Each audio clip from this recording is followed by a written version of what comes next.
Hey, I'm Sarah Clay, and it's your Monday post idea. So if you're ever stuck for anything to post about on LinkedIn, find these videos and you'll always have an idea for something to post about on LinkedIn each week.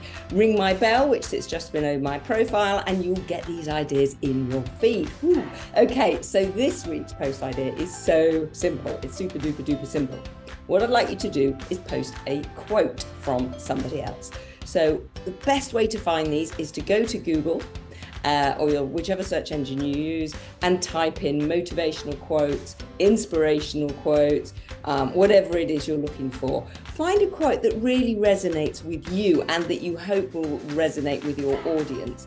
And you can just type it in to LinkedIn, or you can head over to Canva and create a little graphic and then talk about very briefly why this quote means something to you.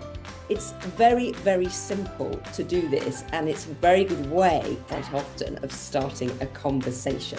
Okay, but make sure, whatever you choose, that it's relevant and also that you credit the person who wrote or said that quote. Okay, that's my idea for you this week. I really look forward to seeing your posts on LinkedIn, so please tag me in, and I will catch you later. Have a great week. Bye.